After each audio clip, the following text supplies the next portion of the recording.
Aleluia. Prepare-se para uma palavra que vai confrontar, curar e ativar o seu coração. Nesse Café com Pastores, o apóstolo Luiz Hermínio solta verdades profundas sobre como o Evangelho não é para ser vivido só na multidão, mas na cruz do dia a dia. Por que tanta gente se decepciona com a igreja? Por que tantos pararam no meio do caminho? Talvez a resposta não esteja nos outros, mas naquilo que ocupou o lugar de Cristo no seu coração. Assista até o fim e permita que essa mensagem te transforme por dentro. E é isso. Irmãos, hoje nós falamos, hoje à tarde, sobre crescer com saúde. Agora, eu preciso crescer com saúde aqui dentro. Aqui dentro. Porque eu vejo muitas pessoas cansadas da igreja, cansadas da obra de Deus. Eu vejo pessoas sem tempo, ninguém mais tem tempo, é uma correria. Como é que está, irmão? Estou na correria. Como é que está, irmão? Estou na luta, estou na guerra, estou na pressão. Irmãos, e você vai perceber que as pessoas mais bem-sucedidas da terra são aquelas que são donas do seu tempo. Se você não é dono do seu tempo, e tempo você não tem, tempo você tem que fazer. E o tempo que existiu agora, o tempo de hoje, o dia de hoje, não vai existir mais esse dia. Então, o que você faz com esse dia determina se você está ganhando tempo ou perdendo tempo. As pessoas mais bem-sucedidas são aquelas que têm a sua agenda a partir de Deus e não a partir dos outros. Para nós é muito fácil falar, nós somos pregadores e às vezes as pessoas, querem agenda, querem conversar, todo mundo quer 10 minutos, Às vezes eu e Iraci, para ter um tempo de qualidade, a gente precisa sair da nossa cidade, porque a gente vai num restaurante, sempre tem alguém, para conversar, e a palavra é: ainda bem que o senhor está aqui, ainda bem, é coincidência. Eu digo: não é coincidência. Não é, irmão. Eles: ainda bem que o senhor está aqui, vou aproveitar que o senhor está aqui. E assim, a gente não consegue atender todo mundo, cuidar de todo mundo. Mas por isso, irmãos, nós estamos tendo procurado ser dirigidos pela agenda de Deus. Mas como, pastor? Se eu trabalho, se eu estudo, se eu tenho 2 empregos, se eu pego condução, eu passo 1 hora dentro das conduções aí da vida, principalmente em São Paulo, pessoas passam muito tempo na condução, no metrô, no trem, no ônibus, não é? Mas que tempo você precisa achar esse tempo em você, para buscar a Deus? Eu queria falar um pouco nessa noite, para mim e para você, e se você tem juízo, eu aconselho você a ir embora agora, porque o que Deus vai falar com você aqui, talvez, vai mexer no seu tempo, e vai tirar algumas coisas da sua vida que não fazem sentido. Amém, irmãos? Cada vez que você se encontra com Deus, você vai perder alguma coisa sua e vai ganhar alguma coisa dele. Todo encontro com Deus, a ideia é que você se esvaie um pouco e deixe o Espírito de Deus te governar. E você vai perceber que servindo a Deus, você não vai crescer conquistando, você vai crescer renunciando. Você vai perceber, por exemplo, Abraão, ele era desprendido, ele ia se desprendendo. E Deus vai ensinando práticas de desprendimento para Abraão. Deus diz: deixa a tua casa e a tua parentela, sai da casa do teu pai. Então Abraão se desprendeu da sua família, depois ele se desprende de Ló, depois ele se desprende de Ismael, até que Deus manda ele se desprender daquilo que ele mais ama, que é Isaac. E à medida que ele ia se desprendendo, ele ia avançando no reino de Deus. Então, se você quer crescer, e a palavra é crescimento, se você quer crescer, você vai ter que se desprender, irmão. Eu não estou dizendo que você tem que sair do emprego, não estou dizendo que você tem que abandonar pessoas que você ama. Não é isso. Quem já desapegou não precisa se desfazer. Eu estou falando que aquilo que ocupa o seu coração e a sua mente domina a sua vida. Aquilo que ocupa o seu coração e a sua mente domina a sua vida. E se você está comprometido com aquilo que você quer ouvir, que te faz bem, talvez você não esteja comprometido com aquilo que Deus quer falar. Porque nem sempre o que Deus quer falar, eu estou pronto, ou preparado, ou gostoso para ouvir. Porque o que Deus fala confronta. E evangelho, irmãos, eu não preciso colocar nada. Evangelho, eu não preciso colocar. Evangelho é um pão sem fermento que não para de crescer. Vocês viram o índice aí agora que diz que os evangélicos cresceram? A minha preocupação é só que a gente não cresça só em quantidade, mas que a gente conheça o nosso Deus. Então, eu me sinto nesses dias aquele pingo gelado, sabe, no chuveiro quente. Sabe aquele pingo gelado? Você está tomando banho e tem um pingo, e você não sabe de onde ele vem, mas ele vem. Eu sou esse cara, quer me definir? Eu sou o pingo gelado no seu chuveiro quente, que te faz olhar para cima, que te faz perceber que tem alguma coisa incomodando. Eu quero ser um incômodo na sua vida. Eu não vou ficar com isso tudo para mim. Eu quero repartir com você. Eu quero que Deus te pegue. Eu não vim aqui para te abençoar, eu vim aqui para Deus te matar. Eu não vim aqui para abençoar a sua vida. Quem corre atrás de bênção ainda não conhece o seu Deus. Efésios 1:3 diz que Ele me abençoou com toda sorte de bênção existentes nas regiões celestiais em Cristo Jesus. Me abençoou, artigo definido, já fez, está pronto, é meu. Eu só preciso entrar no trilho de Deus. Eu preciso viver o que o Senhor tem para mim. Se no seu livro Ele já escreveu sobre mim, sem que nenhum dos meus dias existisse. O problema da igreja não é fazer errado, é crer errado. Eu quero crer que para Deus é mais aceitável você fazer errado do que você crer errado. Porque uma pessoa que faz errado, à medida que ela vai aprendendo, ela pode fazer certo. Mas quando ela crê errado, irmão, tirar uma pessoa da sua religiosidade, da sua crença, não é fácil. Então o nosso objetivo, irmãos, não é acusar quem fez errado, não é atacar quem fez errado, mas crer errado é terrível. Não adianta nós ouvirmos, mas eu estou ouvindo o Evangelho, eu estou pregando nessa noite aqui. Quem aqui já aceitou Jesus? Levante sua mão. Eu estou pregando para crente. Não, mas eu ouço a verdade. Não é ouvir a verdade que você precisa, é conhecer a verdade. Você pode ouvir a verdade a vida inteira, mas nunca ter conhecimento da verdade, conviver com a verdade, ser verdade para você. Porque quando vira verdade para você, já era, irmão. Vira verdade para você, já era. Essa verdade vai te disciplinar. E a disciplina, ela tem duas facetas, a teoria e a prática. Como assim, pastor? Errou na prática? Volta para a teoria. Errou na teoria? Não pratique. A disciplina do Senhor, ela me ensina a viver nesse lugar. Se eu estou errando na prática, então peraí, tem alguma coisa errada na minha teoria. Mas se eu estou errando é na teoria, na minha crença, talvez, se eu creio errado, eu faço errado. E o objetivo do Evangelho é trazer clareza. Esse é o objetivo do Evangelho. Então eu queria falar para você nessa noite sobre uma consciência de mártir. Espera aí, pastor, o senhor está dizendo que eu vim aqui nessa noite para o senhor falar para mim de sofrimento?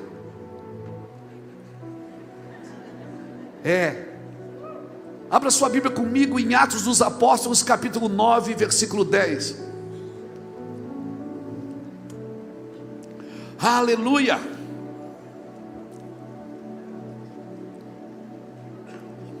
Glória a Deus.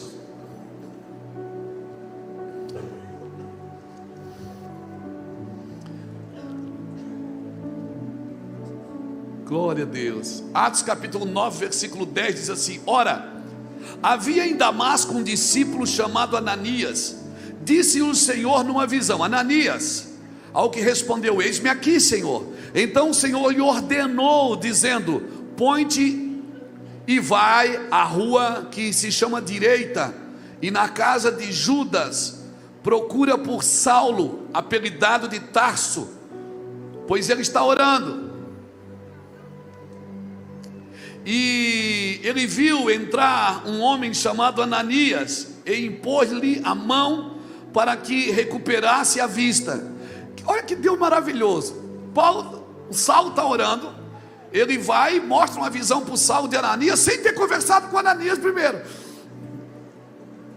Mas Deus conhece os seus discípulos. Ananias, porém, respondeu: Senhor, de muito tenho ouvido a respeito desse homem, quanto males tem feito aos santos de Jerusalém, aos teus santos de Jerusalém, e para aqui trouxe autorização dos principais sacerdotes para prender a todos os que invocam o teu nome. Ananias estava tentando convencer Jesus, dizendo: Jesus, esse homem, mata ele, aproveita que ele está cego, mata ele logo. Esse homem é assassino, esse homem não é irmão não, é primo, ele é de outro ministério, ele mata os crentes. Coisa terrível quando você quer pregar para Deus, né, irmão? Coisa terrível quando a gente quer ser mais santo do que Deus, mais justo do que Deus, quer entender mais do que Deus. Aleluia, é com nós. Mas o Senhor lhe disse: vai, porque este é para mim um instrumento escolhido para levar o meu nome perante os gentios e reis, e bem como perante os filhos de Israel, pois eu lhe mostrarei o quanto lhe importa sofrer pelo meu nome. Então Ananias foi, entrando. Ananias, eu acho que Ananias foi porque Deus falou que ele ia sofrer.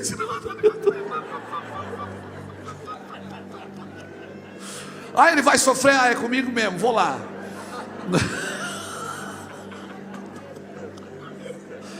Tem uns crentes que a gente não gosta, quer dizer, vocês não gostam. E você, né? Quando você sabe que ele está pagando um preço, você diz: bem feito. Então Ananias foi, entrando da casa, e pôs-lhe as mãos, dizendo: Saulo, irmão, olha que falso. Saulo, irmão, glória, xaramandarai, dizendo: Saulo, irmão, o Senhor me enviou a saber, o próprio Jesus que te apareceu no caminho por onde vinhas, para que recuperes a vista e fiques cheios do Espírito Santo. Imediatamente lhe caíram dos olhos como que umas escamas, e tornou a ver. A seguir levantou-se e foi batizado, e depois de ter se alimentado, sentiu-se fortalecido. Então permaneceu em Damasco alguns dias com os discípulos, e logo pregava nas sinagogas a Jesus, afirmando que este é o Filho de Deus. Cara, que história! Glória a Jesus, que coisa linda, que bênção essa história, Senhor. Cabe na sua cabeça, irmão, Deus mandar você fazer alguma coisa que você não concorda? Cabe na sua cabeça: Ananias, você vai orar pelo Saulo? Não vou não. Vai, Ananias, tem uma coisa que ainda vai ser maior que você. Você vai aparecer só nesses 2 versículos aqui. Ele vai escrever grande parte do Novo Testamento. Não, Senhor, mata esse cara. O Senhor está dizendo que ele está matando os nossos familiares, e o Senhor quer que eu vou lá abrir os olhos dele, e ele ainda vai ser maior do que nós. Sangue de Jesus tem poder. Cabe na sua cabeça Deus pedir para você fazer alguma coisa que você não crê, você não acredita que aquilo pode dar certo? Então se prepare, porque nós não podemos perder a nossa intuição profética. Nós não podemos ser guiados por tendências. Nós não podemos ser guiados por ego, por circunstâncias, por necessidade. Nós temos que ser guiados pela palavra de Deus. Se você é crente em Jesus Cristo, se prepare para andar na contramão. Se prepare para fazer coisas que todo mundo pode desacreditar, que você mesmo desacredita. Quantas vezes Deus já me pediu para fazer coisas que eu disse: não, isso não, Senhor. Não. Eu disse para você ir embora, lembra? No começo. Porque nós estamos entrando numa estação que, se nós queremos mesmo viver o que Deus tem para nós, São Paulo, nós vamos ter que fazer coisas que não cabem no nosso circuito evangeliquez, que não cabe dentro da nossa caixa religiosa. Deus vai te chamar para fazer coisas. Você vai tocar pessoas que talvez vão se tornar maior que você. Você vai tocar pessoas que você queria mesmo que Deus levasse. Você queria que Deus levasse. Cabe na sua cabeça Batseba está na genealogia de Jesus? Cabe na sua cabeça Tamar está na genealogia de Jesus? Cabe na sua cabeça Ruth, a Moabita, está na genealogia de Jesus? Cabe na sua cabeça Raabe? Meu Deus, por que Deus não faz as coisas fáceis? Por que Ele tem que confundir a gente? Por que o seu amor é tão profundo que é incompreensível para a mente humana? Por que é assim? Deus pode estar nos pedindo para fazer determinadas coisas que aos olhos humanos são loucura, como por exemplo, abrir os olhos deste homem. Se prepare se você quer andar na unção, se você quer andar na glória de Deus como igreja. Se prepare para ser igreja de Cristo. A igreja de Cristo caminha na vibe de Cristo, na unção de Cristo. Mas eu leio a Bíblia, estudo. Não, a Bíblia não é seu alimento, a Bíblia é seu menu, é o seu cardápio. O seu alimento é Cristo. Quem de mim se alimenta, por mim viverá.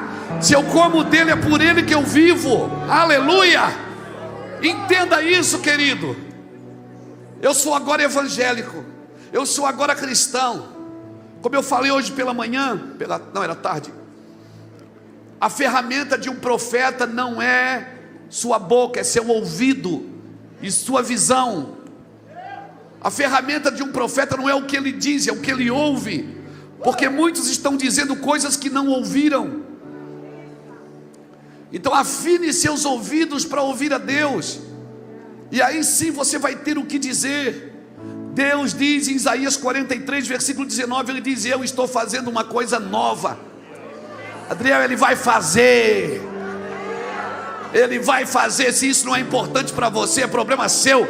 Mas Deus vai fazer, porque Ele quer fazer. Pode não ser importante para você, mas é importante para Ele. Se o rio vai correr no ermo, vai correr no ermo. Se a terra seca vai fluir água, vai fluir água. Se Ele vai pôr um caminho no deserto, Ele vai pôr um caminho no deserto. Não adianta você dizer para Ele que ali não dá para fazer estrada. Ele faz uma estrada. Nós precisamos ouvir a Deus. O problema é que a igreja não pode perder o sal, irmão. Porque se ela perder o sal, o sabor, ela não serve. Ela não serve nem para Deus e nem para o mundo. Ela não serve nem para Deus e nem para o mundo. Mas pastor, mas eu não entendi, por isso que eu fiz. Você pode fazer até você não ouvir. Depois que você ouvir, você não pode fazer mais, querido. Do seu jeito não cabe mais. Então se prepare para mudar a configuração. E eu ouso dizer que muitas coisas que você acreditava, da forma que você acreditava, não vai ser mais assim. Como que não? Não vai ser mais assim. Deus está mexendo na sua configuração. Mas Deus tem uma história. Ei, deixa eu te falar, o Evangelho não é Deus mudando a tua história, mas é você abandonando a sua história para viver a história de Deus, porque o Evangelho é a história de Cristo, não é a sua história. Então você abandona a sua vida, abandona a sua história para viver a história dele, para viver a vida dele, para viver os seus desígnios. É você entrando na história de Deus. Nós pertencemos a uma história, é a história de Deus, a história da continuidade, a história de Cristo. O autor dessa história é Cristo. A vida dessa história é Cristo, não é a minha. Então eu não venho para a igreja para mudar de vida. Eu venho para perder a minha vida e para viver a vida que Deus tem para mim. Aleluia! Para viver a vida que Deus tem para mim. É uma escada rolante. No aeroporto hoje a gente subiu a escada rolante. Não foi, Feitosa? Hein, pastor? Hoje a gente subiu. E quando vocês sobem a escada rolante, não é você que sobe ela, é ela que sobe você. Você só entra nela, vai. Aí você diz: por onde? Eu vim pela escada. Mas era rolante. É ela que te leva, não é você que leva ela. O problema é que nós queremos pegar o pacote do evangelho e nós queremos dizer como Deus tem que fazer. Ananias, larga isso. Ananias, escuta. Ananias, mas Senhor, não importa quem ele é, Ananias, para você, o importante é o que ele é para mim ele é escolhido.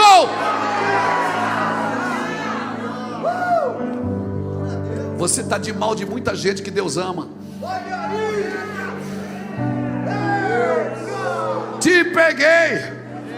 Você está de mal com raiva, com ódio de muita gente que Deus ama, e só não te usa para salvá-la porque você está com ódio dela. Lembrou dela agora. Eu vi que você mudou o semblante assim na hora. Tinha um amigo nosso que ele dizia assim, um dia um rapaz da nossa região lá, eu não era convertido ainda, ele se converteu. Aí ele foi pregar para uns amigos nossos, eu estava lá também. E ele disse, não cara, agora eu me converti, eu vou para o céu, e eu queria que vocês se convertessem para ir para o céu. Ele disse, tu vai para o céu? Não, se tu vai para o céu eu quero ir para o inferno. Não quero ir para o céu com você não. Ele falou, a gente deu risada. Na época, né, era tudo meme, tudo zoeira. Mas depois, irmão, eu comecei a pensar, cara, que palavra forte isso. Irmão, tem gente, não é gente, é igreja. Tem igreja que quando chegar na eternidade, Deus vai dizer assim para ela, entra devagar.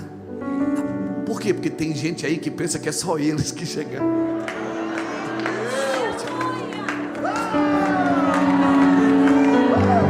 Para não decepcioná-los, quando você chegar na eternidade, você vai ficar surpreendido, querido. Quando você for viver a eternidade com Cristo, e Cristo voltar e você governar as nações com Ele, você vai chegar na eternidade e você vai dizer, meu Deus. Você vai ter no mínimo 3 surpresas. Você vai dizer, meu Deus, quem eu pensava que está aqui não está.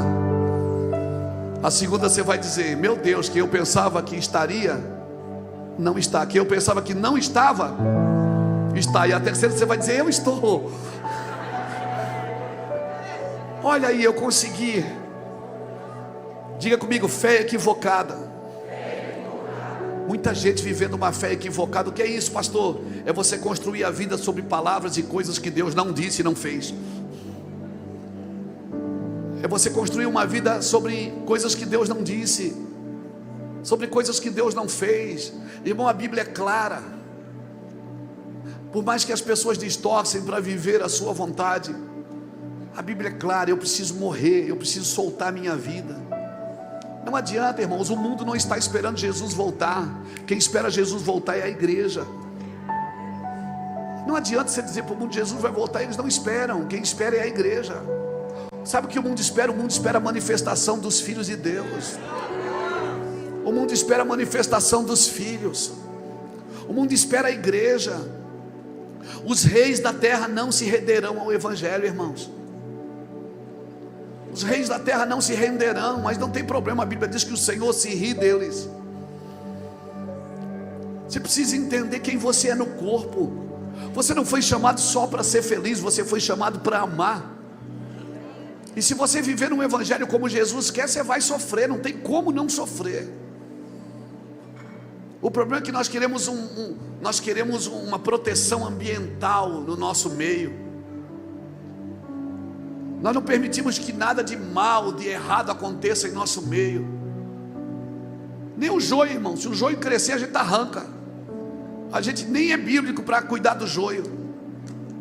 Não arranca, joga fora. Não, o Senhor disse que não é para mexer aí, deixa crescer junto. Quem vai arrancar o joio é o ceifeiro. Não, mas ninguém precisa do joio aqui. O joio está aí para você desenvolver amor, desenvolver perseverança, desenvolver capacidade. A capacidade de continuar amando sempre. Carregar a presença de Deus é carregar pessoas, porque as pessoas carregam a presença de Deus.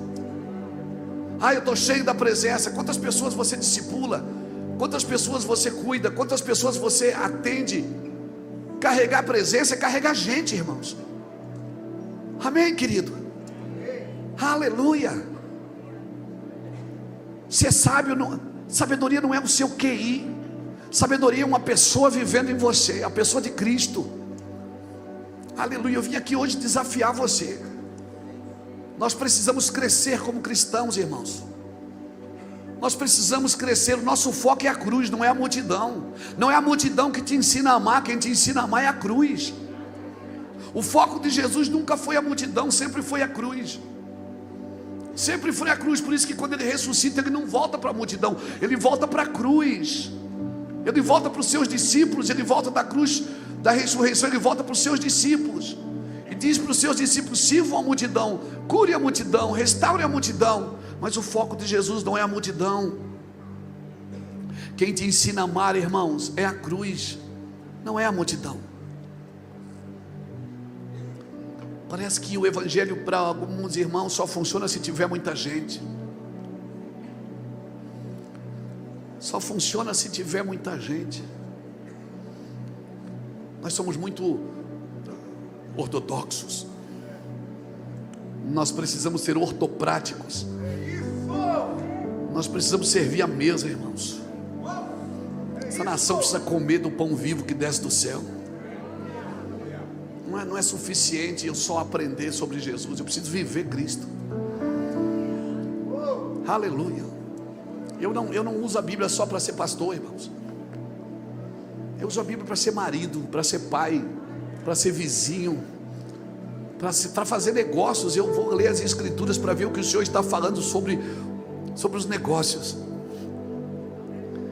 O que o Senhor fala sobre os negócios. Eu uso a Bíblia para aprender a servir. Você vai perceber que Jesus nunca censurou pessoas com a sua santidade. Ninguém olhava para Jesus e dizia: olha a santidade. Não, Jesus constrangia as pessoas com o seu amor. As pessoas olhavam para ele, elas se sentiam tão amadas que elas se sentiam constrangidas, irmãos. Constrangidas. Elas aprendiam a perdoar só do olhar. Uma pessoa que não vive perdão, ela não tem continuidade, porque é o perdão que te dá lugar para continuar. Uma pessoa que não perdoa, ela está presa, está amarrada, ela não consegue continuar em nada, nada está certo na sua vida. Perdão é algo incondicional a um discípulo de Jesus. A falência do perdão em uma geração, essa geração certamente não chegará onde Deus deseja. Quantas pessoas você conhece que vai ficando pelo caminho do cristianismo? Eu conheço muita gente que era apaixonada, irmão. Você dava um glória a Deus aqui, a pessoa se acabava lá na cadeira. Hoje parece que as demandas da vida roubaram ela do lugar de paixão. Ah, mas é que eu me decepcionei muito, me machuquei tanto na igreja, estou tão decepcionado. Aquele irmão me decepcionou, aquela irmã. Sabe por que as pessoas se decepcionam? Porque você dá o lugar para elas que deveria ter dado para Cristo. O primeiro lugar é de Cristo, e se Ele tem a primícia da sua vida, ninguém consegue te ofender, te machucar, te bater. Aleluia. E se estão te batendo, te perseguindo, te ofendendo, é para te deixar melhor do que você é. Ah, mas é frustrado. Irmão, uma geração que não se frustra é uma geração fraca. Uma geração que não é perseguida é uma geração fraca. Uma geração que não se ofende, uma geração que não chora, uma geração que não tem dores, não tem perseguições, não tem lutas. É uma geração fraca que não sabe se defender de nada.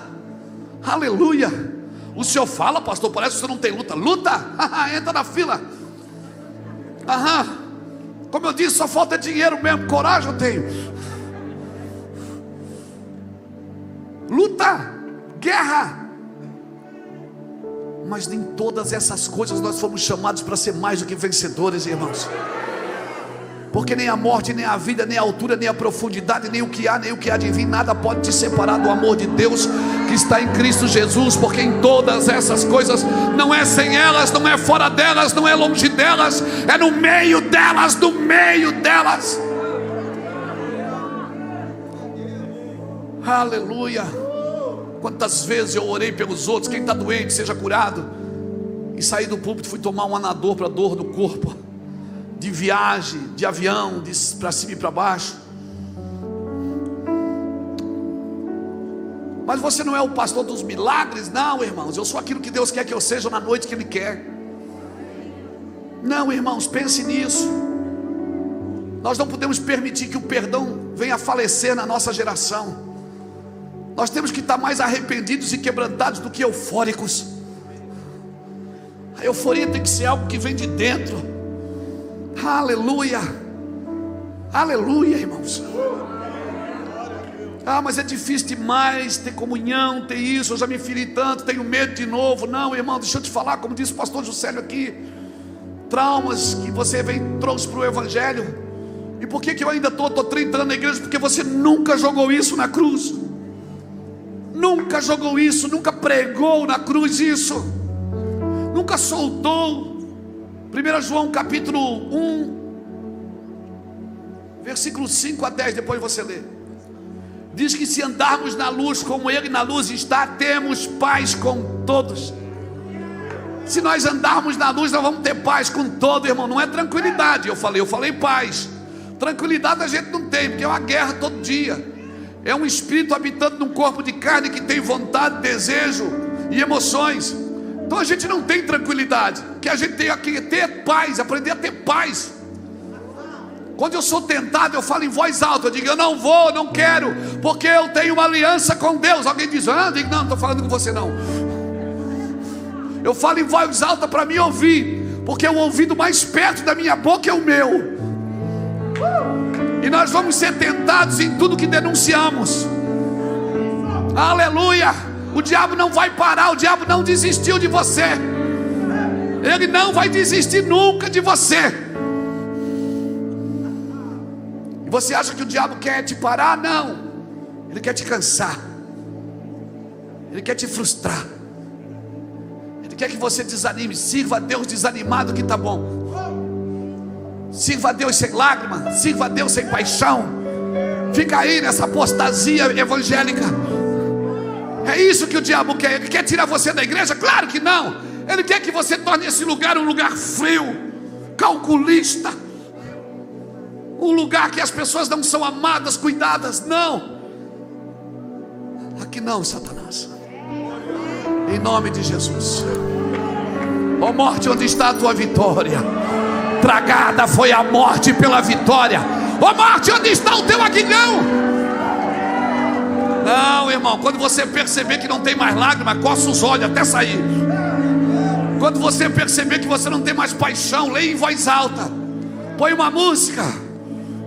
Se você não tem mais alegria, quando eu cheguei aqui, você vai cantar, vai fazer alguma coisa. Mas por favor, você não vai ser presa da apostasia. Em nome de Jesus Cristo. Em nome de Jesus Cristo. E você também não vai ser um extremista religioso. Porque os extremos da verdade, eles são tão perigosos quanto a base da mentira. Os extremos da verdade, que as pessoas oprimem as outras com as suas verdades, são tão ineficazes quanto as bases da mentira. Fique esperto, meu irmão. Ah, mas é muito difícil. Jesus foi rejeitado porque amou rejeitado. Jesus foi rejeitado porque ouviu rejeitado. Aleluia. Aleluia. Sabe, as bênçãos têm afastado mais os homens da presença de Deus do que as dificuldades. É, pastor, é. Os homens não caem por dificuldade, eles caem por fartura. As pessoas estão se perdendo por fartura. Oh, meu irmão, temos tanta fartura. Até o ChatGPT ele já fala a Bíblia para você. Você pergunta, chat, onde está aquele? Ele fala. Ele é mais crente do que muito crente que eu conheço. As bênçãos têm afastado muitos homens de Deus mais do que as dificuldades. Por quê? Porque muitos possuem a bênção, outros são possuídos por ela. Como disse o pastor Juscelio aqui, irmãos, a maior perversão de um homem não é rejeitar a verdade, é distorcê-la. Eu conheço muitos homens que rejeitam a verdade e depois se rendem a ela. Eu mesmo fui um cara que rejeitei muito a verdade, mas depois me dobrei a ela. Nós queremos conquistar tudo nessa terra como igreja, mas eu vou te falar, igreja, A primórdia do evangelho é conquistar primeiro o céu, não é a terra. Conquiste o céu e atrai os céus para a terra. Você vai viver uma vida sobrenatural. Amém. Mas eu quero, pastor, eu quero. Espera. Para receber o que Deus está te dando, você vai ter que soltar o que Ele está pedindo. E se prepare para viver algo sobrenatural se você soltar o que Ele está pedindo. Porque eu vejo, nós falamos disso hoje à tarde. Hoje, se eu fosse você, depois eu entrava aqui no canal da igreja e assistia de novo. Deus vai pedir para você fazer algumas coisas para afinar você com Ele. Pergunta para os meninos do louvor: você consegue tocar sem uma corda? Não consegue? Se uma corda quebrar, você consegue tocar sem ela, mas se o violão estiver desafinado, não. Porque é melhor que falte uma corda do que estar desafinado com os céus. É melhor faltar alguma coisa na sua vida, mas você está afinado. Porque o que está faltando vai chegar, irmãos. O que você não pode é estar fora da sintonia dos céus. A igreja, irmãos, ela tem que ser movida pelos céus, não pelas demandas da terra. Sim, irmãos, a igreja não pode estar desafinada. Nós precisamos estar afinados com o coração do Senhor. Nós deveremos soltar as nossas pedras e buscar: Senhor, afina o meu coração com o teu. Seu trabalho, Ananias, é dar vista para quem Deus quer. Seu trabalho é dar vista. Deus quer que você dê vista. Você quer mesmo ver, irmão? Cutuca o irmão que está do seu lado e diga: você quer mesmo ver, meu irmão? Você quer ver mesmo de coração? Se você ver, você não vai. Tem problema se você enxergar? Irmão, João capítulo 9 conta uma história de um cego de nascença. A Bíblia diz que Jesus ia passando com os seus discípulos, e os discípulos perguntaram: mestre, quem pecou? Foi ele ou foi os pais dele? Parece que a gente está sempre procurando pecar de alguém para justificar o que ele está vivendo. Às vezes ele está vivendo aquilo porque Deus quer que ele viva aquilo.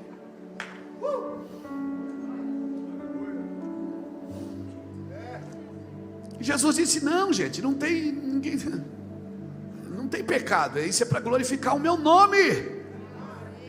Vai lá, pega ele lá, traz ele aqui. E o cara está lá pedindo esmola com uma canequinha na beira do caminho. Os discípulos vão lá, trazem para Jesus. Jesus pega, gospe no chão, faz lodo, passa nos olhos dele. Diga aqui agora, vai lá e te lava no tanque de Siloé, no enviado. Você acha que para que Deus abre seus olhos, irmãos? Para te enviar, meu filho. Não é para você ficar em casa vendo Netflix. Amém? É para te enviar.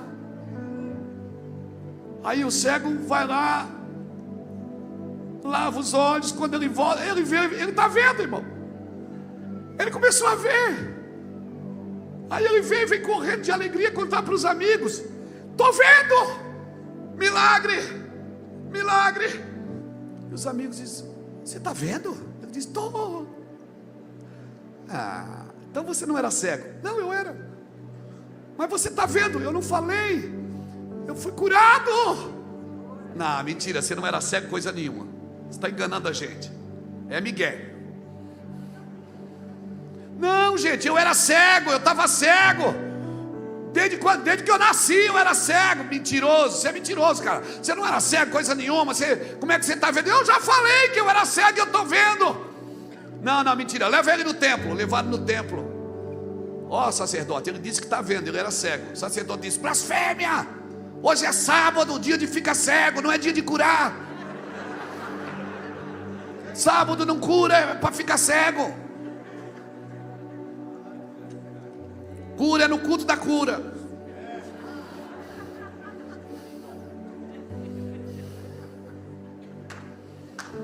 Aí o sacerdote disse: você é cego? Ele disse: eu era. Mas você está vendo? Ele disse: eu estou vendo. Esse homem não é de Deus. Se fosse de Deus, ele não curava no sábado. Não, gente, ele é de Deus. Ele me curou, ele cuspiu, está amarrado. Ele é cego, não é cego, não é cego. Ele é cego, ele não é cego, ele é cego. Oh meu Deus, que confusão.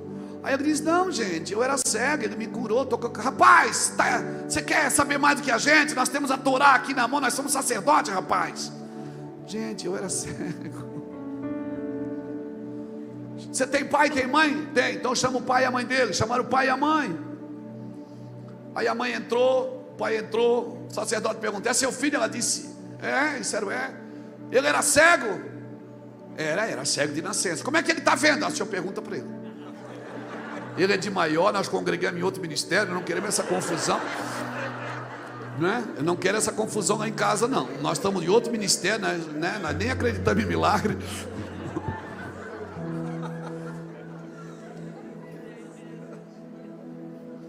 Você era cego? Eu era. Como é que você está vendo? Eu não já falei, 10ª vez que eu estou falando para vocês. Aí o homem não aguentou, né? Ele solta. Ele diz: será que ele não era o Messias que haveria de vir? Aí o sacerdote se rasga e diz: blasfêmia! Cala a boca, rapaz, você quer saber mais do que nós? Aí o cara solta de novo: e vocês, será que vocês não querem se converter a ele também? Ai, irmão, endemoniaram. Endemoniou. O sacerdote endemoniou. Expulse esse miserável daqui. Expulsaram ele do templo. Moral da história: enquanto ele era cego, ele não tinha problema. Meu Deus. Agora ele está enxergando, ele tem problema com os amigos, com a família e com a religião. A minha pergunta é: você quer enxergar mesmo ou quer ficar ceguinho? Jesus pode passar e abrir seus olhos, ou você quer ficar com a canequinha na beira do caminho, fazendo as suas campanhas para enriquecer? Você quer sair da fila da bênção e abrir seus olhos, ou você quer ficar a vida inteira aí prisioneira das suas necessidades? Não, mas essa não deu, mas semana que vem vai dar. Você quer ficar preso nas suas 7 semanas, das suas 9 novenas? Ou você quer abrir seus olhos e ver a glória de Deus? Porque você vai ter muitos problemas, meu amigo. Porque quem enxerga tem problema com quem não vê. Quem enxerga vai ter problema com quem não vê. Cara, mas quem te curou? Eu não sei, cara. Eu sei que eu era cego e agora eu... Aleluia! Você quer ver mesmo? Porque a hora que abrir seus olhos para aquilo que Deus está fazendo, você vai ter problema com os amigos, você vai ter problema com a religião, você vai ter problema com os familiares. Vai. Mas fica solto, fica solto. Expulsaram ele do templo. Ele está lá sozinho. Quando ele está sozinho, quem é que chega? O cabeludo, o surfista da Galileia, aquele que anda sobre as águas, o Nazareno, o filho da irmã Maria. É ele. Ele chegou como quem não quer nada e disse: o que aconteceu, meu filho? Ele diz: não, porque todos esses problemas, né, é que eu agora estou vendo. E agora? Não, agora eu não vou mais pedir esmola. Eu não vou mais ser pedinte. Eu vou ser provedor. Eu vou estender a mão, não mais o dedo. Eu vou estender a mão. Eu vou soltar a canequinha da esmola. Eu vou ser um provedor agora, porque meus olhos se abriram. Aí Jesus pergunta assim: você crê no Filho do Homem? Ele disse: onde ele está para que eu creia? Jesus. Jesus disse: é esse que fala contigo.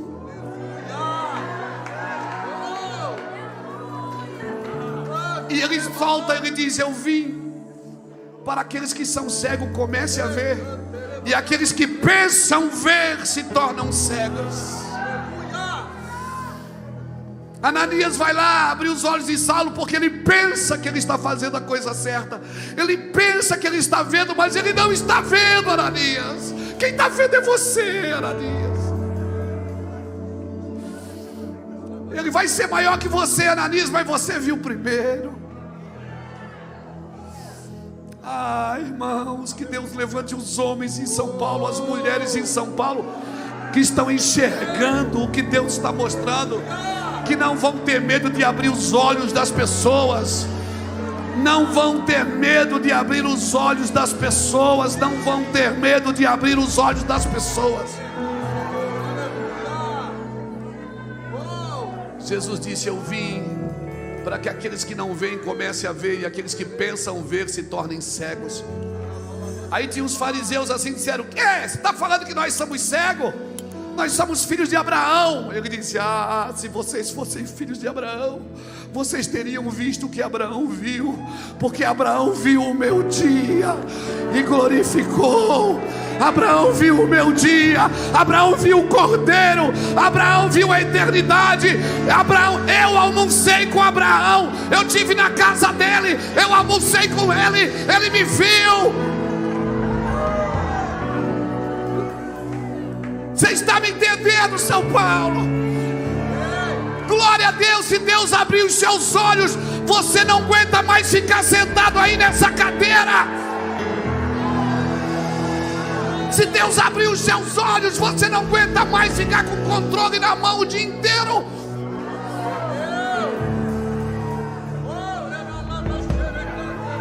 Você vai procurar coisas em você para gastar com os outros. Você vai dizer: eu quero fazer mais, eu quero ir mais, eu quero investir mais, eu quero mergulhar mais fundo, eu quero chorar mais. Ei, Deus, eis-me aqui.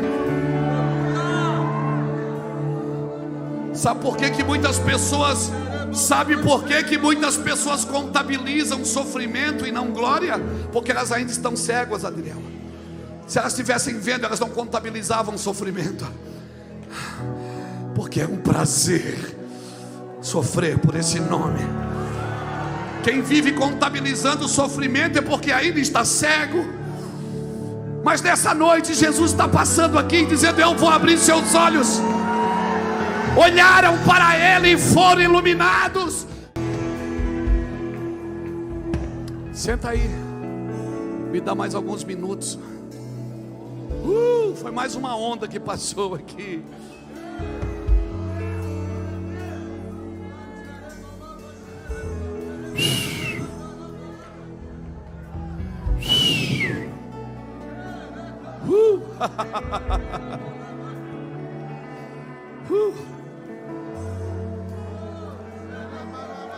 O espaço que o diabo usa é o mesmo espaço que a igreja recusa, irmãos.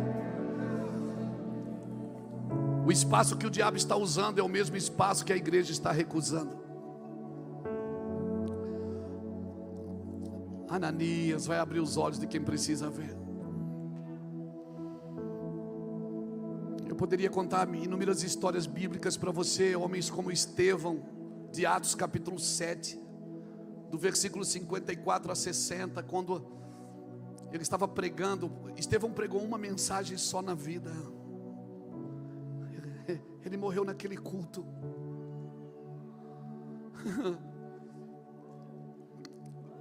Foi uma conferência de avivamento. Estevão pegou toda a Bíblia e ele colocou num capítulo só, no capítulo 7 de Atos. Foi um tiro de bazuca.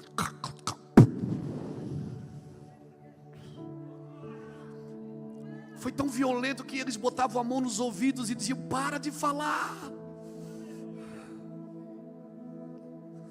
E eles começaram a jogar pedra em Estevão. E ele não parou. E à medida que as pedras foram machucando, ele foi caindo de joelhos. Mas ele decidiu não olhar para as pedras, ele decidiu olhar para os céus que estavam abrindo. Os céus começaram a abrir. Para onde você está olhando? Você está feridinho, feridento, melancólico na igreja porque você está olhando para as pedras. Ele olhou e ele não só viu os céus abertos, ele disse: eu estou vendo ele. Estevão te defende. Não, para que se isso tudo está me fazendo vê-lo? Estevão corre. Para que se isto tudo que eu estou passando está me fazendo vê-lo melhor? Estevão olhou para disse: ele, E a pedra comendo, irmãos. A pedra comendo em Estevão. Estevão disse: eu estou vendo os céus abertos e o Filho do Homem está de pé. Não está sentado não, ele está de pé. Ele levantou para me receber. Mataram Estevão. Arrancaram as roupas dele, colocaram as roupas dele diante de um jovem chamado Saulo de Tarso, um exímio pregador, um exímio perseguidor da igreja. Ah, Saulo, você marcou, seu vacilão. Você não deveria ter tocado na roupa de Estevão. Porque dias depois Saulo está indo a caminho de Damasco, e os céus se abriram de novo. E a voz veio e disse: Saulo, Saulo, o que você está fazendo, cara? Por que você me persegue? Eu pergunto para você: quem deixou os céus abertos para Saulo?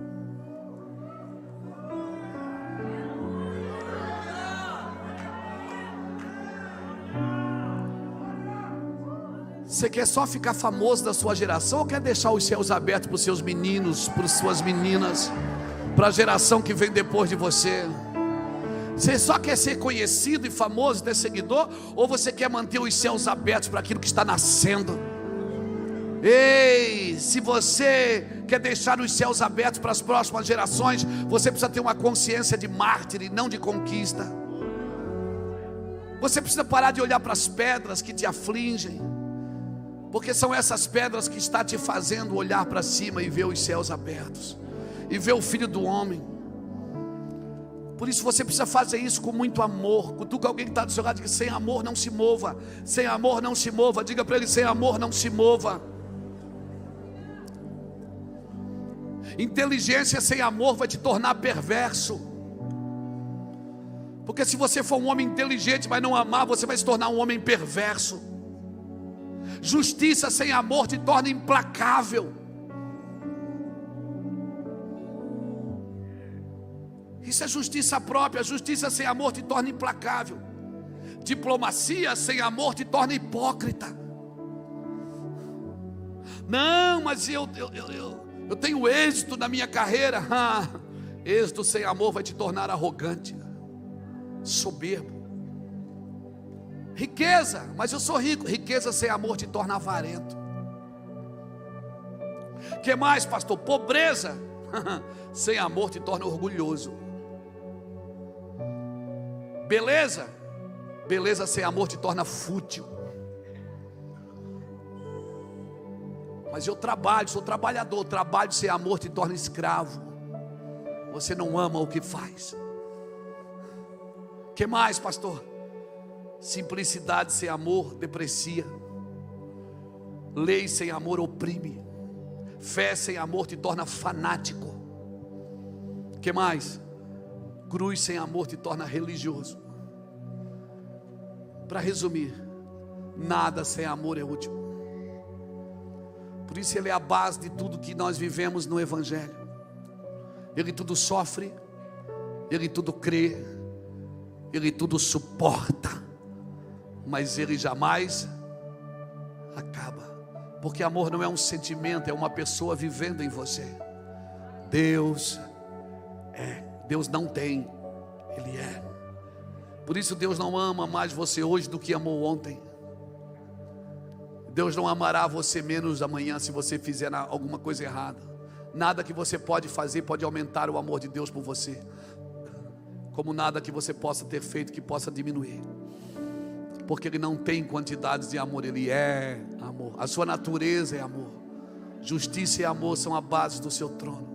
Justiça e juízo são a base do seu trono. Pastor, depois disso tudo, o que é que eu faço? Reconheça, seja um Jonas. Reconheça, diz: essa tempestade aí é porque eu estou fora do propósito.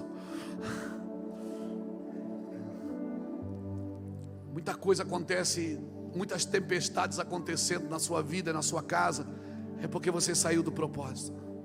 O que é que eu faço? Chamo os amigos e diz: me joga na água, me devolve para o propósito. Me devolve para o caminho certo. Me devolve para o caminho. Eu faço isso com os meus irmãos. Quando eu estou saindo do prumo, eu digo: me devolve. Ore por mim, me devolva para o lugar que eu não devo ter saído nunca.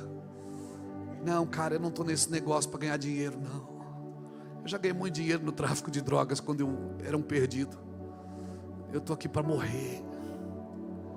Eu vou morrer aqui. Não é hoje. Não. Mas eu vou morrer fazendo o que eu estou fazendo. Eu acho que eu já estou morrendo a cada dia. Deus já vai levando as coisas de dentro primeiro. Ele vai levando, porque onde estiver o teu tesouro, aí está teu coração. Eu amo o Brasil, eu amo a terra, irmão. Eu não estou esperando Jesus voltar como um escapista, como alguém que quer fugir da sua vida. Eu não quero deixar a terra como alguém que está fugindo daqui, não. Eu quero trabalhar para restaurar, Adriel. Quero restaurar. Eu creio que nós podemos restaurar a terra. Eu não quero ter só uma casa, eu quero ter um lar.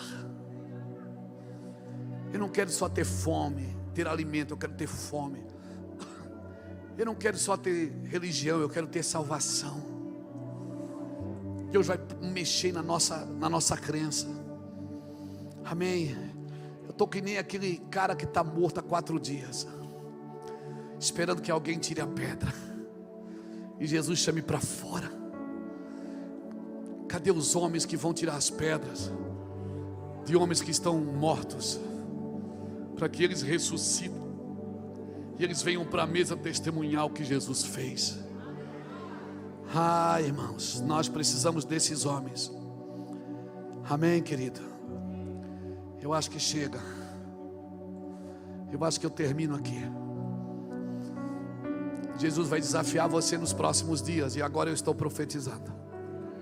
Jesus vai desafiar você nos próximos dias a mergulhar mais fundo, a pular sem paraquedas. Jesus vai desafiar você a fazer coisas que você, meu irmão, que você disse já com a sua boca aí que seria impossível fazer. Não tem coisa pior para um ser humano do que ele ver alguém fazendo uma coisa que ele determinou que era impossível.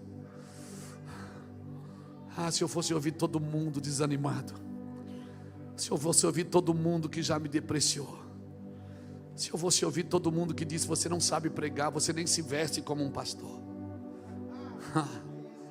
Se eu fosse ouvir todo mundo que diz: você não tem modos, parece ter uma asa quebrada. Se eu fosse ouvir todo mundo que disse: não, você não tem. Você tem que ouvir os céus. Ele vai abrir seus olhos. Você tem que ouvir os céus, irmãos. Por isso, nessa noite, eu quero dizer para você: guarde bem o que eu vou te falar, não me tenha como herege. A obra de Cristo é perfeita, mas ela seria incompleta sem a igreja. A obra de Cristo é perfeita, mas ela seria incompleta se não tivesse a igreja para ir dizer que a obra foi perfeita. Então nós estamos aqui para dizer: a obra é perfeita. Você está envolvido na maior obra, a coisa mais perfeita da terra, que é o plano de salvação de Cristo. Você está esperando mais o quê? Mais uma oração? Mais uma confirmação? Você está esperando mais uma mão na sua cabeça? O que você precisa mais para fazer o que Deus tem te chamado para fazer e viver? Então eu vou sair do emprego, vou sair da faculdade? Não, eu não estou dizendo isso. Você é um agente de Deus em todos os ambientes que Deus te plantou. O fato de eu entrar num restaurante não significa que eu sou só um cliente, que eu fui ali só para comer. O fato de eu entrar num avião não significa que eu sou só um passageiro. Nós somos um agente de transformação. Deus tem um plano e uma agenda para cumprir este plano. As escrituras estão focadas neste plano, na volta de Cristo. Pastor, mas como é que eu faço para esperar Jesus voltar na segunda vinda? Faz o que ele falou na primeira. Na primeira vinda ele deixou códigos, ele deixou selos. Oh meu Deus, ele deixou plano. Como que eu espero a segunda vinda, fazendo tudo que Ele falou na primeira? Jesus nunca foi chamado de pai pelos discípulos, mas Ele disse: eu não vos deixarei órfãos. Eu vou, mas eu enviarei o Consolador, e Ele vai guardar vocês. Nós não somos todos mártires, mas nós precisamos ter uma consciência de mártir para entender que morrer é glória. A mensagem da cruz. Muitas vezes a igreja tem criado uma cultura de promoção e não de mártir. Uma cultura que ensina a buscar posições e buscar bênção, mas não uma cultura de mártir. Que cultura é essa que eu tenho que apresentar o defeito do outro para consolidar as minhas qualidades? Que cultura é essa que eu tenho que mostrar o defeito do outro para consolidar as minhas qualidades? Que cultura é essa? Não, isso não é vida. O dia do Senhor é terrível e é glorioso. Alguém me disse esses dias: ele virá como ladrão. Eu disse: virá para você, para mim não vai virar como ladrão não. Ele vai vir como ladrão para quem não está esperando. Para quem está esperando e construindo e fazendo um enxoval, Ele vem como marido, Ele vem como noivo. Eu vou casar com Ele, eu estou esperando Ele. Eu estou esperando, Ele não vai me pegar de surpresa, porque eu estou construindo um enxoval. Vou casar com Ele. O meu noivo, meu Jesus.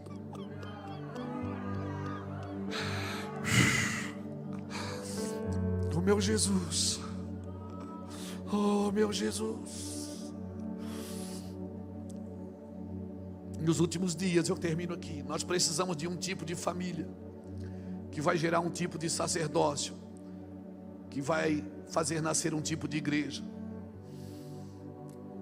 Nos últimos dias, nós precisamos de um tipo de família que vai gerar um tipo de sacerdócio, que nascerá um tipo de igreja.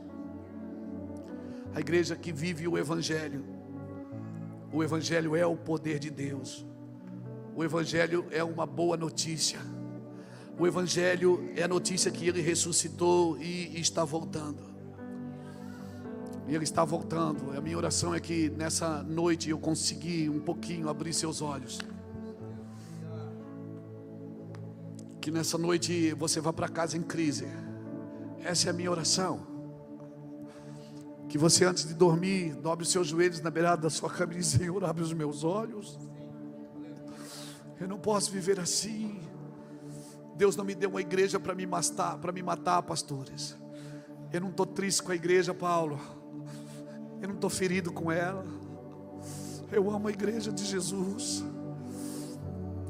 Eu estou muito entusiasmado com as próximas gerações. Eu não estou esperando o fim das coisas, Adriel. Eu estou esperando a restauração delas. Convém que os céus o retenha até que venha a restauração de tudo. Eu quero governar com o meu Senhor. Quero governar com o meu Jesus. Ah, meu Deus, fique de pé comigo.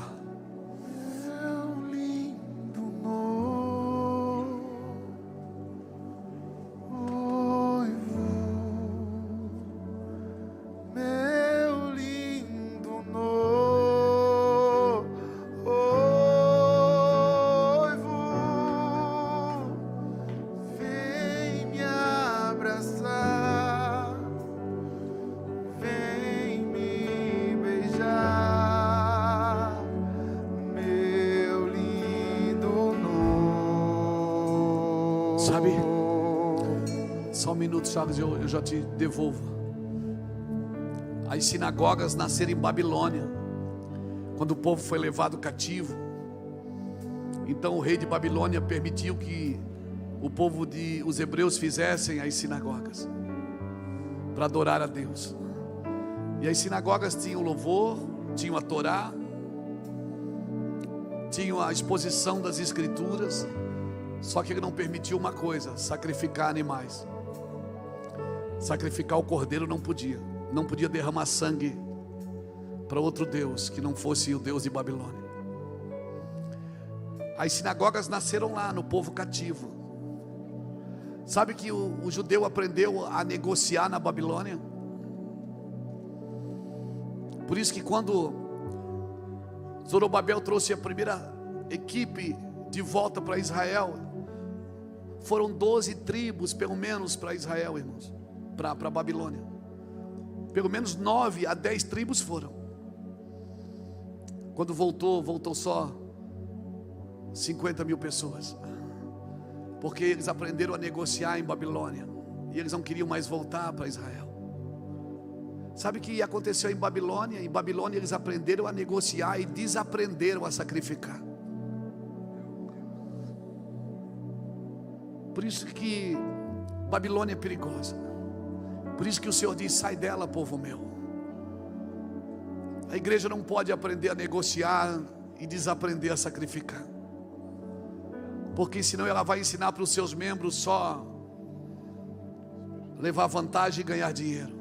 Mas ela nunca mais vai ensinar a sacrificar. Por isso que na igreja as pessoas estão enriquecendo e estão ofertando e dizimando menos. Elas quanto mais enriquecem, menos elas investem. Porque elas aprenderam a negociar, mas desaprenderam a sacrificar. E o Senhor diz para nós, e eu não fique tranquilo que eu não vou fazer outra oferta. Talvez você já acostumou com isso, mas eu não vou fazer, fique tranquilo. Eu só estou falando isso porque nós desaprendemos a sacrificar a nossa vida, a sacrificar os nossos recursos, sacrificar a nossa casa, porque a gente aprendeu a negociar. Pastores estão cobrando mentorias dos seus membros. Pastores estão cobrando profecia. Você profetiza e põe o Pix embaixo. Me dá o Pix que eu vou liberar. Meu irmão, que lugar é esse? Isso é Babilônia. Um povo que aprendeu a prosperar, mas não aprendeu, desaprendeu a sacrificar. E o Senhor está dizendo para nós nessa noite: sai dela, povo meu. Sai desse lugar, esse lugar não é seu. Você precisa ter uma consciência de mártir. Eu assisti aquele filme, A Lista de Schindler. Cara, aí eu chorei no final do filme, porque Schindler ficou procurando nele o que ele poderia ter feito a mais para salvar os judeus. Ele disse: se eu vendesse esse anel, eu poderia salvar mais 3. Se eu vendesse esse Rolls Royce, eu poderia ter salvado mais 50 talvez. Eu poderia ter vendido. Ele estava em crise, não porque ele achou que tinha feito menos do que ele poderia. Que essa seja a nossa crise daqui por diante, irmãos. Que não seja a crise da fartura. Que a gente não fique depressivo porque não conseguiu trocar de carro. Que a gente não fique depressivo porque não conseguiu fazer a reforma na casa. Mas que as nossas dores e as nossas angústias e os nossos sofrimentos é porque Deus abriu os nossos olhos. E agora nós começamos a nos importar com tudo que nos rodeia. Sabe quem Deus vai usar nas próximas estações? Meninos e meninas, deixa eu falar isso para vocês. Sabe quem Deus vai usar nas próximas estações? É quem se importa. Quem se importa com o próximo, quem se importa com a sua cidade. Quem junta o papel no chão para a rua não ficar suja. Quem pinta uma parede que foi pichada. Quem ajuda alguém a atravessar a rua. Quem se importa. Quem se importa vai ser usado por Deus nos próximos dias. Deus está abrindo os nossos olhos nessa noite, igreja. Sai do seu lugar se você entendeu que eu posso ainda fazer uma última oração por você. Depois de te dar esses conselhos práticos. Não desaprenda a sacrificar, querido. Não desaprenda a sacrificar. Deixa eu orar com você.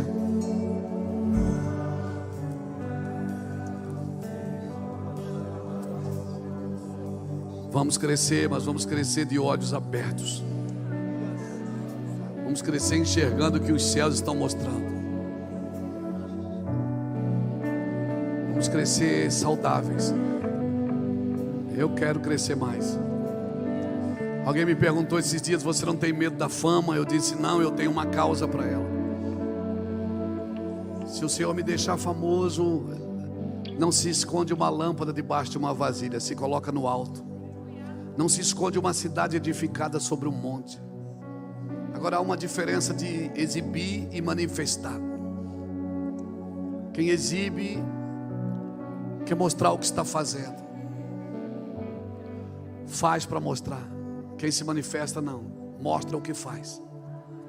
Para deixar um modelo, para deixar um caminho, para deixar pegadas no chão. Então não faça para mostrar, mas mostre o que você faz. Por favor, mostre. A terra precisa ver Cristo atuando na vida das pessoas. Esses dias eu perguntei, eu disse: Deus, o Senhor não vai fazer nada por isso? Às vezes a gente entra em crise, eu tenho uma crise a cada 10 minutos. Mas não é crise existencial, não é crise de identidade. Às vezes parece que a gente não é ouvido. Acho que a gente fala. Eu tenho as minhas crises assim, as minhas depressões gospel. Aí eu vou para casa, me tranco no quarto, fico sozinho, choro, e aí passa. Não tomo remédio para isso, porque eu entendo que é um peso de angústia que Deus coloca na vida da gente, para a gente não se exaltar. É o famoso espinho na carne, para que a excelência seja de Deus e não nossa, para que a gente não se exalte pelas excelências das revelações. Então tem sempre um alfinetinho na mão de Deus furando o meu balãozinho, e eu amo isso. Coisa boa é cair na mão do Senhor. E eu perguntei: Senhor, nós estávamos vivendo uma situação, eu disse: o Senhor não vai fazer nada por isso. Ele disse: eu já fiz. Eu disse: o que? Ele disse: eu fiz você. Deus deu uma resposta para isso. Faça, se mova, responda. Não trabalhe por necessidade. Eu não invisto em necessidade, Luiz, eu invisto em propósito. Necessidade eu supro. Então, por favor, querido, seja um crente autêntico. Um crente autêntico, puro, simples. Jesus era tão simples que Judas teve que beijar ele para os guardas saberem que ele era Jesus. Jesus era gente boa, mas era gente. E quando você chegar na eternidade, você vai olhar naquele lado direito ali, tem um homem lá, não é um Deus, não é um anjo, é um homem. Um homem que venceu a morte e o inferno como homem. Um homem com cicatrizes. Um homem com marcas. Há um só mediador entre Deus e os homens, Jesus Cristo, homem. Então por que a gente quer ser Deus? Se Deus se fez homem, por que o homem quer se tornar Deus? Porque não está cego. Seus olhos estão tapados, seus ouvidos estão tapados. Abre os seus olhos, seus ouvidos para a eternidade. Você vai ver Deus falar e vai ouvir Deus falar. Deus vai falar e vai mostrar coisas profundas para você. E a sua crise vai aumentar, porque você vai procurar querer fazer algo por isso. Amém, irmãos? Eu quero orar por você, por nós. Para mim isso é avivamento. Avivamento não é a tampa voando, é o fundo caindo. Avivamento não é quando você sai alegre com o pregador, é quando você sai triste com você. Aí você vai para casa em crise e diz: cara, eu preciso mudar, eu não vou mais viver isso não. Eu não vou mais fazer isso não, eu vou mudar de vida. Eu vou tomar decisões. Quando eu sou tentado, deixa eu te dar uma receita. Quando eu sou tentado a fazer alguma coisa, a olhar para alguma coisa, a pegar alguma coisa que não é meu, porque eu também sou tentado, que nem você. Eu sou homem. Eu tenho 58 anos, mas eu sou homem. E eu também sou tentado. Quando eu me vejo tentado, eu falo em voz alta: eu não quero, eu tenho uma aliança com Deus. Eu falo em voz alta para me ouvir, porque eu não sou responsável pelo que passa na minha mente, mas eu sou responsável pelo que permanece. Passou, manda logo embora e volte a olhar firmemente para Jesus, que é o autor e consumador da sua fé, a pensar nas coisas que são do alto, onde Cristo está. Pai, eu quero orar por essa geração, pela nossa geração. Eu oro para que o Teu nome seja glorificado em nosso meio. Eu oro para que a vida do Senhor flua em nosso meio. Eu oro para que o amor do Senhor flua em nosso meio. Eu oro para que nós não sejamos apenas homens e mulheres de teorias, mas de práticas. Práticas cristãs autênticas. Homens e mulheres que têm, Senhor Deus, limpos de mão e puros de coração, que não vão só subir, mas vão permanecer no Teu santo lugar, Quem subirá ao monte? Quem permanecerá no seu santo lugar? Quem é limpo de mão e puro de coração, que não entrega a sua alma à vaidade e nem jura enganosamente, esse receberá do Senhor o galardão. Sim, eu oro para que essa geração acorde desse sono, Senhor, chamado apostasia. Acorde, Senhor Deus, de todas as atrações da terra e olhe para o Senhor, que é a glória eterna. O Senhor é a glória eterna. Que o brilho do Senhor seja maior do que o brilho de Mamon, que o brilho de Leviatã, que o brilho de Jezabel. Que o brilho do Senhor ofusque os nossos olhos e não nos permita olhar para mais nada, ver mais nada, desejar mais nada.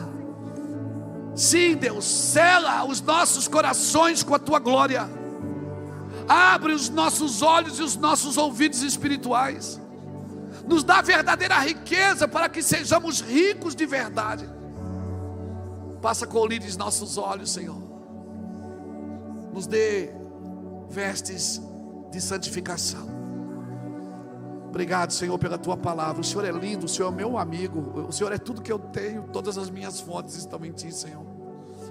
O Senhor é o meu anseio, é o meu desejo, é a minha vida. O que eu aprendo com essa mensagem é que o verdadeiro evangelho é vivido na prática, no perdão, no serviço, na dor, nas frustrações e nas decepções.